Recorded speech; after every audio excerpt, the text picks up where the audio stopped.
วิชาวิถีศิษย์สอนหัวข้อการสอนแบบอุปนัยนำพาโดยอาจารย์ปาวีสุวรรณวงศ์นำเสนอโดยนางรัตดาสุกลาแสงข้อที่1ความหมายของการสอนแบบอุปนัยซึ่งการสอนแบบอุปนัยนี้หมายถึงการสอนที่มีการลงรายละเอียดปลีกย่อยก่อนการนำไปสู่หลักการหรือทฤษฎีโดยอาจจะใช้กรณีตัวอย่างข้อมูลหรือเหตุการณ์ต่างๆมาใช้เพื่อให้ผู้เรียนได้ศึกษา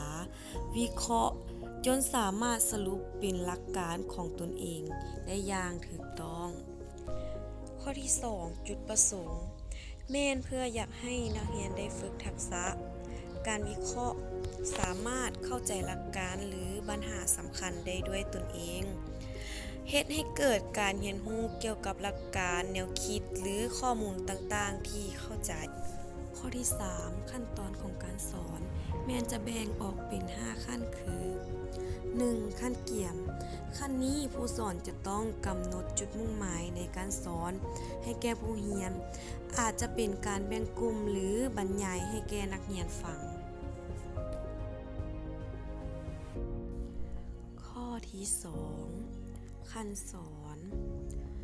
ผู้สอนจะต้องนำเสนอการสอนโดยอธิบายเนื้อในสั้นๆให้แก่นักเรียนฟังหรือยกตัวอย่างให้แก่ผู้เรียนหลายๆจนกว่าผู้เรียนจะสามารถสังเกตได้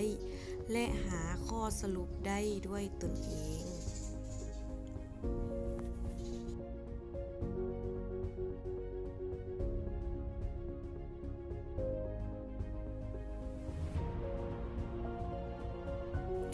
ขั้นนี้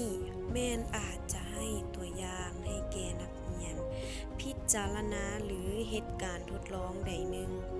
แล้วให้นักเรียนสังเกตวิเคราะห์ได้ด้วยตนเองและหลังจากนั้นให้ต่างหน้ากลุ่มคนใดคนหนึ่ง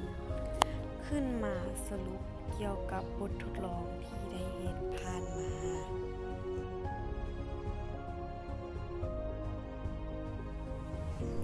ขั้นสุดท้ายขั้นที่5ขั้นนำไปใช้แม่นเป็นการทดสอบความเข้าใจของนักเรียนเกี่ยวกับนิยามกฎเกณฑ์การทดลองที่ได้เฮ็ดผ่านมา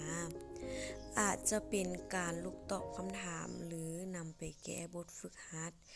เกี่ยวกับบททดลองหรือบทเรียนที่เฮาเรียนผ่านมานั่นเอง